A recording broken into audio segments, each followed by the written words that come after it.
Hi, I'm Nigel Landis. Welcome and thank you for joining me for this short preview for the next episode of the Private Reflections podcast.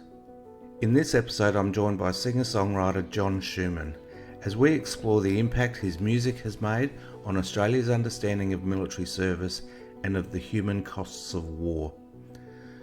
John also reflects on some of the experiences he has shared with serving members and with veterans.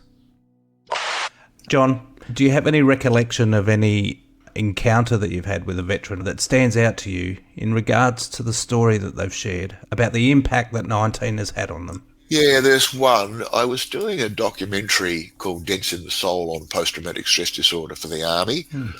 They were having a lot of issues with post-traumatic stress disorder, that blokes were being afflicted with it, but they wouldn't put their hand up for a whole host of reasons. And if you have a psychological injury like post-traumatic stress disorder, I do understand the sooner you put your hand up, the sooner it can be dealt with and the faster you'll get back to doing what you want to do. But often they didn't. They were ashamed. They didn't want to tell their friends, their family. They didn't want to be seen to be malingerers. Psychological injuries are not seen to be as admirable as physical injuries. You know, nobody loves a psychological injury. So there was an army psychologist who came and got me and said, look, we can't get through to them. They won't listen to us, but would you do something to talk to the boys about post-traumatic stress disorder, because they love you and they love the song?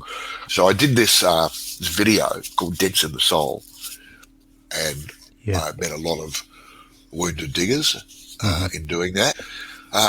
Now, during that time that I was interviewing diggers, I met an army major who had been in Vietnam and had been in and out of the army. He left, he'd re-enlisted, he left, he'd re-enlisted. When I met him, he was back in. He said that when he first came back from Vietnam, understanding that when they came back, you know, they handed in their rifles and their uniforms and everything. They said, go back, grow your hair, don't tell anybody you've been to Vietnam, get on with your life. Yeah. A bit hard, you know. Yeah. Anyway, he said he was having a pretty tough time, and he was driving along a country road, and he said he heard, I was only 19, and he pulled over in his car and he sat on the grassy verge and he listened to the song. And then he said, I cried. And then the second thing was, after I dried my eyes, I thought, these bastards have been lying to me, because, you know, he would go along to the doctor and say, look, I can't get to sleep. The doctor said, well, don't drink coffee before you go to bed, and, you know, do a bit more exercise. And then he'd say, oh, my toenails all fell out. Oh, well, you've got athlete's foot and you need to dry your feet carefully and put this powder on them. And he said, I get this rash that comes and goes all the time. Oh, well, your wife uses the wrong detergent on your clothes. You're probably a bit sensitive to it. You know, you need to, you know, think about the detergent that you use when you wash your clothes.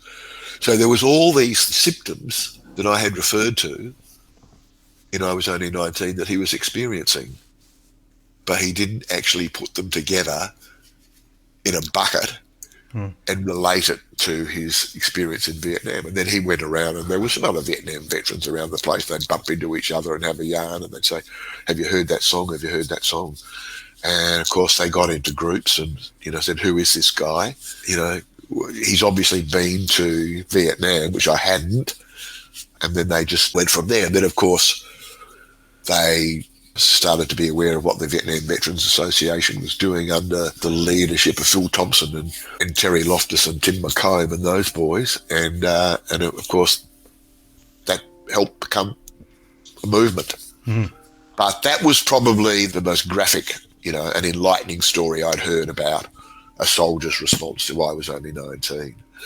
The other little story I was told was by some SAS boys who said when they graduated from their SAS course, which is pretty rigorous, you know, you don't get into the SAS unless you're the real deal, you know.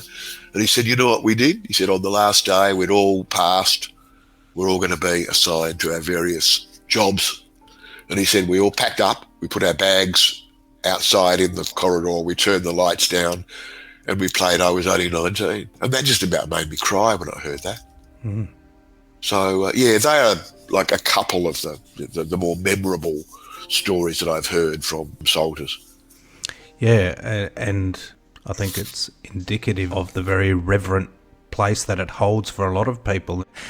it transcends the time that it references, and it's an acknowledgement of the power and the meaning of the song for it to still be relevant to those people that are in that situation today. Yeah, yeah. So, yeah. If you'd like to access this episode or the full Private Reflections series, you can find the link to Patreon in the description below. Most of the content is free to listen to, and some of the episodes are available for a small fee, with a portion of those proceeds being donated to registered charities supporting veterans. I look forward to having you join me for this episode and for future conversations in the Private Reflections podcast. Until then, thanks for listening.